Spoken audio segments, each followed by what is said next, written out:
आजच्या कार्यक्रमाला ऑलरेडी उपस्थित पानाईचे अध्यक्ष आदरणीय गेडाम साहेब, नगराळे साहेब, आताच त्यांनी मार्गदर्शन केलं असे अनिल पाटील साहेब, या ठिकाणी बार्टीचे प्रकल्प अधिकारी उदय गोडबोले साहेब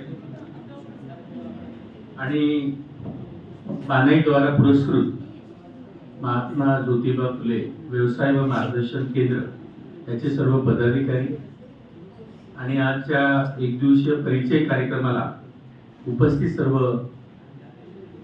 प्रशिक्षणार्थ्यांचे किंवा मी या ठिकाणी स्वागत करतोय।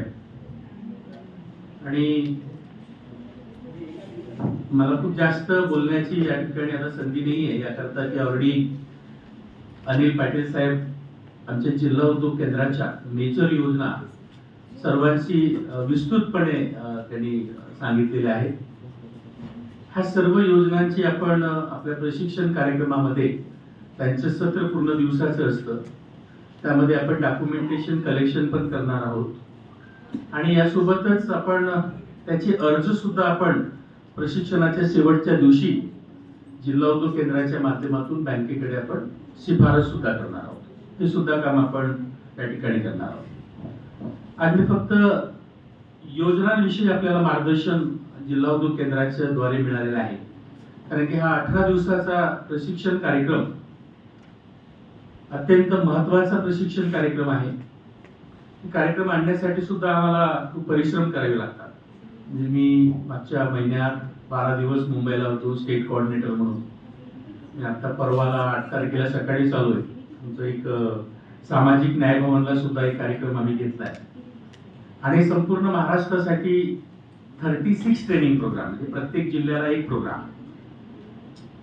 सामाजिक न्याय विभाग याचे पैसे उद्योग विभागाला देतं आणि यावर्षीला उद्योग विभागाला 20 कोटी रुपये सामाजिक न्याय विभागाने दिले। थोड्या वेळाआधी अनिल पाटील साहेब सांगत होते की आपण PSI मध्ये करतो। कुणीतरी विचारलं की आम्हाला काही प्रोत्साहन मिळतं का, तर नक्कीच एक पॅकेज स्कीम ऑफ इन्सेंटिव्ह, ज्याला सामूहिक प्रोत्साहन योजना म्हणतोय, की आपण उद्योग लावल्यानंतर त्याला प्रोत्साहन देण्यासाठी 80% आपण त्याला इन्सेंटिव्ह दिले जाते। आणि हे सामाजिक विभाग जिल्हा उद्योग केंद्राला दिल्यानंतर प्रत्येक जिल्ह्याला त्याचा निधी येतोय, 5-5 कोटीचा निधी पाठवला जातो। पण ज्यावेळी जिल्हा उद्योग केंद्र MIDC मध्ये जातोय किंवा असे अप्लाय करणारे लोक बघतोय, त्यावेळेस शेड्यूल कास्ट किंवा शेड्यूल ट्राईब मधली लोक नसतात, त्यामुळे तो निधी डायव्हर्ट केला जातो। त्यामधले 10 कोटी रुपये यावेळेस निधी ठेवलेला आहे। मी आता परवा सोमवार मंगळवारला 2 दिवस आमचे आयुक्त माननीय कुशवाह सर यांच्या बरोबर होतोय आणि लगेच त्यांनी सांगितले की 36 जिल्ह्याला आपण ट्रेनिंग प्रोग्राम करूया। मागच्या महिन्याच्या 25 तारखेला ऑर्डर निघाली आणि संपूर्ण महाराष्ट्रामध्ये उद्योजकता विकास, निवासी उद्योजकता विकास हा कार्यक्रम प्रत्येक जिल्ह्याला येईल। तर नागपूर जिल्ह्याला सुद्धा एक आहे, याचं कोऑर्डिनेशन मी करतोय। असे 36 जिल्ह्याला 36 ट्रेनिंग प्रोग्राम करणार आहोत। एका प्रशिक्षणार्थ्यावर 27,000 रुपये खर्च केले जातात, 27,000 खर्च केले जातात। आता जो काही पैसा खर्च होतो ना, हा पैसा त्या विद्यार्थ्यांवर खर्च होतो, प्रशिक्षणार्थ्यांवर खर्च होतो आणि त्याला उद्योजकतेचं प्रशिक्षण दिले जातं, एंटरप्रेन्योरशिपचं प्रशिक्षण दिले जातं। याचं सर्वात मोठं कारण म्हणजे असं की ज्यावेळेस आपण उद्योग क्षेत्रामध्ये जायचं म्हटलं, थोड्या वेळा आधी पाटील साहेबांनी खूप साऱ्या योजना सांगितल्या। अशा प्रकारच्या योजनेचे कार्यालय खूप आहे, म्हणजे महात्मा फुले असेल, अण्णासाहेब पाटील असेल, मौलाना आझाद असेल, है ना, त्याच्यानंतर सबरी विकास महामंडळ असू शकतो, NSIC असू शकतो, MSME असू शकतो, व्हेंचर कॅपिटल असू शकतो, IFCI असू शकतो। म्हणजे तुम्ही अशी लिस्ट बनवली ना, तर साधारणपणे 100 डिपार्टमेंट फायनान्स करणारे तयार असतात। पण नेमकं आपल्या समाजामध्ये ज्यावेळेस आपण कर्ज घ्यायला जातो म्हटलं, पण त्या समाजातला तो व्यक्तीच तयार झाला नाही कर्ज घेण्यासारखा, तर कुणाला कर्ज द्यायचं?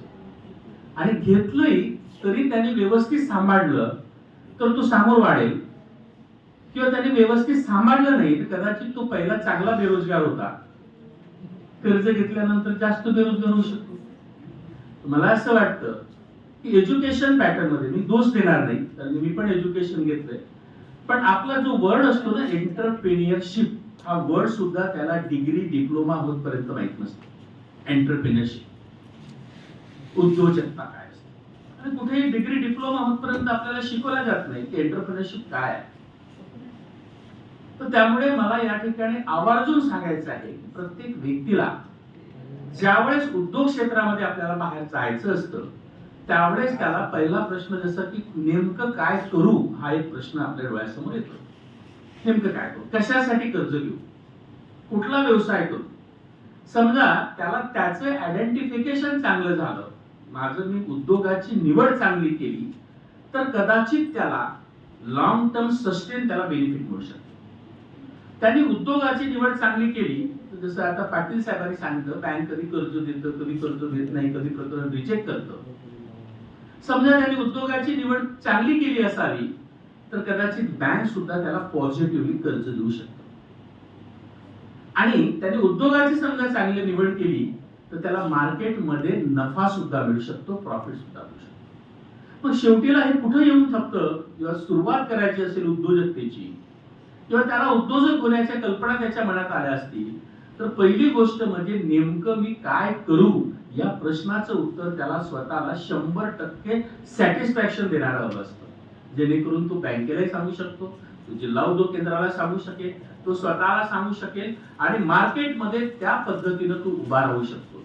त्यामुळे त्याला उद्योगाची निवड कशी करावी, उद्योजकता म्हणजे काय. आता उद्योजकता म्हणजे काही जादूची पुडी नाही आहे किंवा फार्मसीत मिळणारी 2-4 टॅबलेट्स नाही आहे, 2-4 दिवस खाल्ले की आपल्यामध्ये उद्योजकता येते. हे उद्योजकता आपल्याला विकसित करावी लागते. ते उद्योजकता म्हणजे मानसिकता आहे. उद्योजकता ही मानसिकता आहे.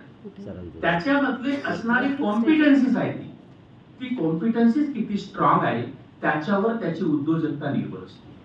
आणि ह्या उद्योजकतेमध्ये त्या व्यक्तीला स्वतःला चांगलं घडवायचं असेल तर त्याचं माइंडसेट हे लहानपणापासूनच चांगलं करावं लागतं. आता साहेब जळगाव जिल्ह्याचे आहेत, जळगाव जिल्ह्यात मी छोटंसं उदाहरण सांगतोय. आमच्याकडे पाटील साहेब म्हणून जनरल मॅनेजर जळगाव जिल्ह्याची होती, इथेच होती आपल्या वर्धा जिल्ह्याला, जनरल मॅनेजर DIC. तर आम्ही अचानक मुंबईला आम्ही मीटिंगला असतो, तर जस्ट चर्चा करता करता त्यांना मी विचारलं किती मुलं आहेत. म्हणजे 2 मुलं आहेत, एक मुलगा आता 7 वर्षाचा आहे, दुसरा 12 वर्षाचा आहे. म्हटलं सर तुम्ही उन्हाळ्याच्या सुट्टीमध्ये तर मग मुलं वगैरे येत असतील किंवा तुमच्याकडे. नाही म्हणे आमच्याकडली, म्हणजे मला आठवलं की जळगाव म्हटल्यामुळे, आमची मुलं म्हणे 7व्या वर्गाचा जो आहे तो एका मामाकडे जातो, 2 महिने त्याच्या दुकानात काम करतो. तर 2 महिने सुट्ट्या लागल्या शाळेच्या, तर 2 महिने त्या मामाकडे जातो आणि त्याच्या दुकानात काम करतो. दुसरा जो मुलगा आहे तो मुलगा दुसऱ्या मामाकडे जातो किंवा एखाद्या रिलेटिव्ह कडे जातो, त्याचा जो उद्योग आहे त्या उद्योगामध्ये जाऊन तिथे 2 महिने बसतो. त्याचा पगार मिळत नाही म्हणे त्याला, पण तो तिथं एन्जॉय करायसाठी किंवा सुट्टी लागल्यावर बाबा मला काहीतरी नवीन करायचं आहे हे करायसाठी नाही, तर तिथं लर्निंग साठी जातो. ते केव्हापासून 5व्या-7व्या वर्गापासूनच त्यांचं सुरू असतं की एंटरप्रेन्युअरशिप त्याला त्याचा बिझनेसची कशी घडता येऊ शकते. आपल्याकडे असतं की एखादी मुलगा कुठला तरी आपला एखादी चांगलं काही करण्यासाठी समोर येत असेल तर आपल्याकडेच असतं की बाबा फालतू काम करू नकोस, तुला काही जमणार नाही. उद्योगधंदे म्हणजे फालतू असतात, है ना. आणि तो काही आपले वेगळे उद्योग करायला लागला की समाजातली सर्व लोक त्याच्याकडे वेगवेगळ्या नजरेने बघत असतात. घरचे लोक तर बघतात आणि त्याला डिमोटिव्ह करतात, हे तुझ्यासाठी जमणार नाही आहे किंवा उद्योग म्हणजे फालतू उद्योग करू नको, इथपासूनच त्याची सुरू होते. फालतू उद्योग करू नकोस. लहानपणात असते थोडंसं काहीतरी कधी मस्त्या केल्या तरी आई त्याला म्हणतो फालतू उद्योग करू नको, चूक त्याच्या डोक्यामध्येच टाकलं जातं की उद्योग म्हणजे फालतू असतात. पण जो समाज उद्योजकतेमध्ये आहे त्या समाजाची आर्थिक परिस्थिती चांगली असते, राहणीमान चांगलं असतं. इव्हन असे काही समाज असतात की जे समाज चांगल्या एंटरप्रेन्योरशिप मध्ये वाढलेले आहेत, ते शासनाला त्या पॉलिसीमध्ये मदत करतात. म्हणजे ते पॉलिसी ठरवताना मदत करतात की आम्हाला अशी नाही अशी पॉलिसी पाहिजे.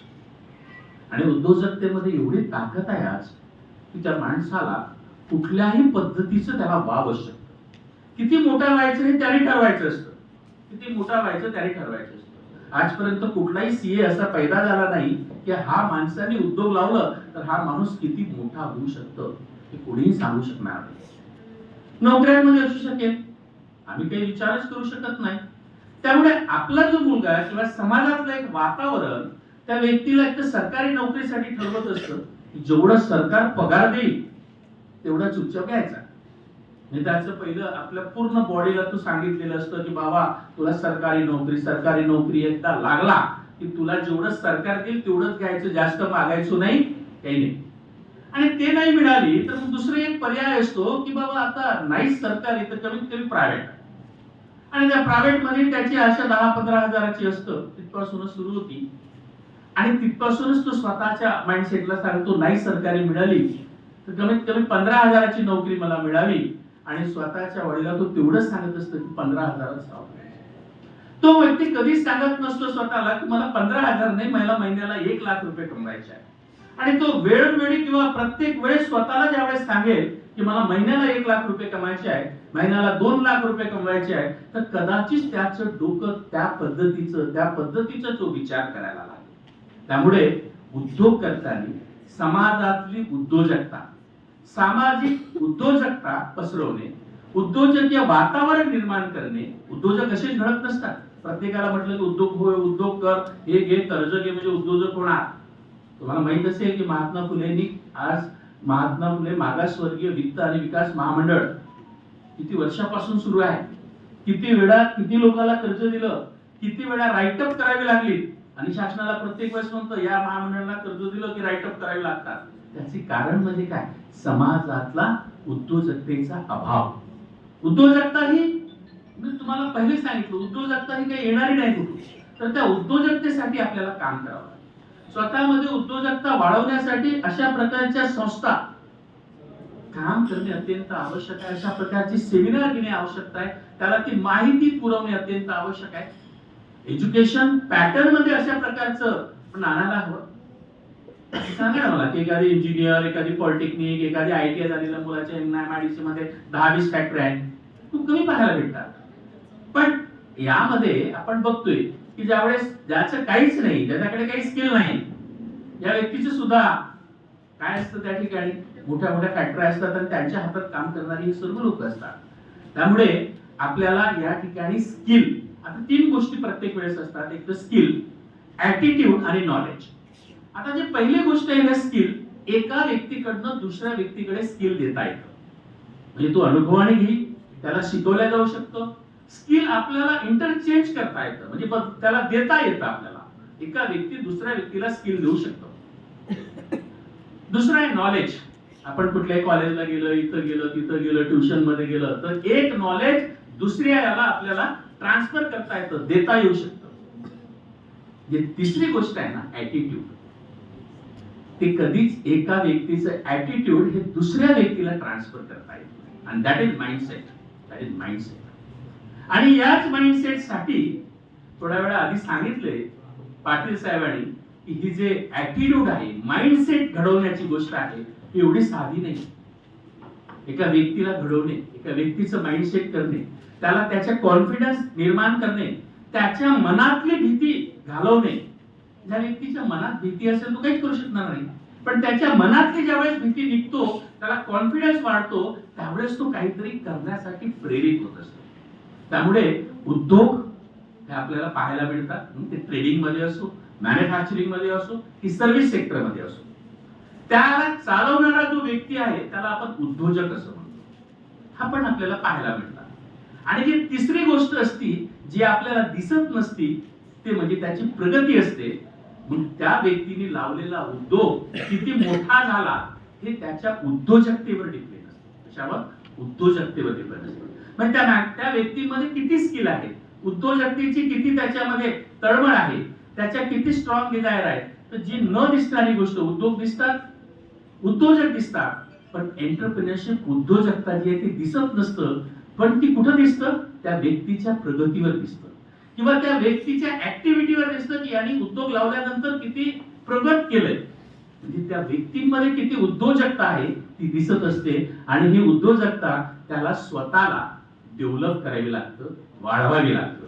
त्यामुळे मला या ठिकाणी आवर्जून तुम्हाला सांगावं लागेल की specially for it doctor Harshdeep Kamble साहेब ज्यावेळेस आमचे विकास आयुक्त होते त्यावेळेस त्यांनी पहिली गोष्ट त्या PSI मध्ये ठरवली, PSI package scheme of incentive, त्याच्यात ठरवलं की आपण जे सबसिडी पाठवतो ती पूर्ण सबसिडी परत येते किंवा डायव्हर्ट होती.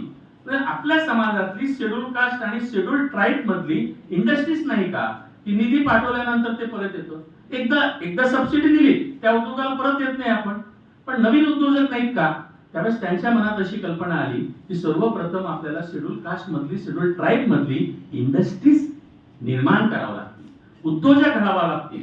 आणि त्यावेळेस त्यांनी पहिलं 2018 मध्ये एक GR काढला, एक बनवला, भारतरत्न डॉक्टर बाबासाहेब आंबेडकर अनुसूचित जाती जमाती करता निवासी उद्योजकता प्रशिक्षण कार्यक्रम. आणि हा 18 दिवसाचा प्रशिक्षण कार्यक्रम हे त्यामध्ये पहिल्यांदा आपण पायलट लेवलवर घेतलं 2018ला. त्या बॅच मध्ये आताच सीमा मॅडम आहे माझ्या पायलट प्रोजेक्टच्या पहिल्या प्रशिक्षणार्थी, सीमा मेश्राम मॅडम. त्या ठिकाणी गायकवाडजी आहेत, भरपूर लोक आहेत की जे अशा छोट्या छोट्या बॅच मधून आपल्याला सामोरं गेले. त्यामुळे नॉलेज अत्यंत महत्वाचं आहे. नॉलेज, तुम्हाला नॉलेज आहे का ती पायरी चढता येऊ शकतं. नॉलेज कमी जास्त असेल तर काय होतं, एक तर वेळ जाईल तुमचा, पैसा जाऊ शकतो नॉलेज नसल्यामुळे. त्यामुळे नॉलेज घेऊन आपण एखादी काम केलं तर त्याला यशस्वी आपल्याला जास्त मिळता येऊ शकतं. आणि ते करण्यासाठी हा REDP जो आहे निवासी उद्योजकता विकास प्रशिक्षण कार्यक्रम हा आपण आता म्हणजे 2018 पासून जे सुरू झालेला आहे, दरवर्षीला याचे 36 बॅचेस आपण करतोय. करंट वर्षामध्ये मी स्टेट कोऑर्डिनेटर असल्यामुळे पूर्ण महाराष्ट्राचं शेड्यूल कास्ट शेड्यूल ट्राईब्स महामंडळ इव्हन बार्टीचं सुद्धा मी मागच्या 2 वर्षामध्ये कोऑर्डिनेशन बघितलेलं आहे. बार्टीला सुद्धा सांगितलंय की फक्त UPSC आणि MPSC नोकर घडवण्यापेक्षा तुम्ही उद्योजक घडवा जेणेकरून इकॉनॉमिकल होईल. आणि मागच्या वर्षीला आम्ही बार्टीसाठी सुद्धा गोडबोले साहेब 7 कोटी रुपये खर्च केले, 7 करोड पूर्ण महाराष्ट्रासाठी. आणि समाजामध्ये प्रत्येक वेळेस हा औद्योगिक समाज निर्माण व्हावा, औद्योगिक समाज उद्योजकता वाढावी याकरता पार्टीने सुद्धा खूप प्रयत्न केले. दमज्योती सर होते त्यावेळेस मी 7-8 करोड रुपये महाराष्ट्रामध्ये पार्टीच्या माध्यमातून विविध प्रशिक्षणाच्या माध्यमातून आम्ही खर्च केले. आणि लगेच त्यांची बदली झाली, त्या ठिकाणी नवीन साहेब आले, सुनील वारे साहेब. मी भेटलो त्यांना जाऊन, त्यांचा पहिला ते फायनान्स डिपार्टमेंटचे, रेल्वेच्या फायनान्स डिपार्टमेंटचे. पहिला प्रश्न मला विचारला की पहिले तर मी फायनान्स मधून आलेलो, मागच्या वर्षीला 6 कोटी खर्च झाले, त्याचं काय. म्हटलं सर 1 महिना द्या. मी 1 महिना आमच्या सर्व ऑफिसरला महाराष्ट्रात लिहिलं आणि त्यांना डाटा मागितला की आपण केलेल्या कार्यक्रमाचं फलस्फूर्ती काय. त्यावेळेस मला वाटतं 22 ते 40 लोकांना आपण EDP मध्ये ट्रेन केलेलं होतं. आणि लगेच महाराष्ट्रामधून डाटा घेतला, त्यावेळेस 1100 लोकांचे उद्योग, त्या 22 ते 40 मधून 1100 लोकांचे उद्योग प्रस्थापित झालेले होते. तो डाटा घेऊन मी वारे साहेबांकडे गेलो, त्यांना सांगितले की सर 1140 लोकांनी आपले उद्योग सुरू केले. त्याची सॉफ्ट कॉपी, हार्ड कॉपी सर्व त्यांना मी दिले with photographs, mobile number, email ID त्यांना दिले. दुसरा प्रश्न त्यांनी लगेच विचारला मला, याच्यात इन्व्हेस्टमेंट किती आहे. आणखी प्रश्न पडला मला, इन्व्हेस्टमेंटसाठी आणखी मला 15 दिवस मागावे लागले.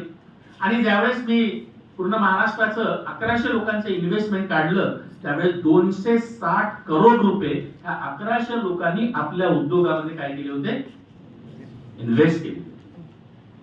परत मी घेऊन गेलो, साहेब एवढं इन्व्हेस्टमेंट आहे. मला तिसरा प्रश्न आणखी विचार, म्हणजे याच्यातून एम्प्लॉयमेंट किती जनरेट झालं. आणि ज्यावेळेस एम्प्लॉयमेंटचा प्रश्न विचारला त्यावेळेस मला 4 महिने लागले. आणि पूर्ण महाराष्ट्राचा परत डाटा घेतला आणि सर्व डाटा मी त्यांना लिहून दिला. त्यावेळेस 1900 लोकांना एम्प्लॉयमेंट जनरेट झालं. आणि हा कम्प्लीट डाटा मी बार्टीकडे सादर केला. त्यांना सांगितलंय की आपण जर एक MPSC किंवा IBPS चा व्यक्ती तयार होत असेल तर त्या 100 लोकांमधून 10 लोक तयार होत असतील जे समाजाकडे कधी वळून पाहत नाही. पण हा उद्योजक निर्माण झाला तर 1900 लोकांना आज 260 कोटीचे इन्व्हेस्टमेंट मधून समाजाची आर्थिक प्रसिद्धी. आणि त्याकरता उद्योजकता विषय हा बार्टीने मोठ्या प्रमाणात राबवावं असं मी त्यांना विनंती केली. मागच्या वर्षीला भरपूर पैसे होते, उद्योजकता विकासात काम झालं. करंट वर्षात प्रस्ताव देऊन अजून काहीच झालं नाही. आणि परत आता मला वाटतं की ट्रेनिंग आहेत, ट्रेनिंग सुरू आहे सध्या. आता IGTR ची आहे, बाकीचे यांचे ट्रेनिंग्स आहेत. मला या ठिकाणी फक्त एवढंच म्हणायचं आहे की आपल्याला नोकर बनायचं आहे, आपल्याला उद्योजक बनायचं आहे, आपल्याला स्वतःसाठी काहीतरी बनायचं आहे. त्यामुळे स्किलपेक्षा उद्योजक बनण्याची मानसिकता निर्माण केली तर कदाचित आपण चांगले एंटरप्रेन्योर बनू शकतो. आपल्याला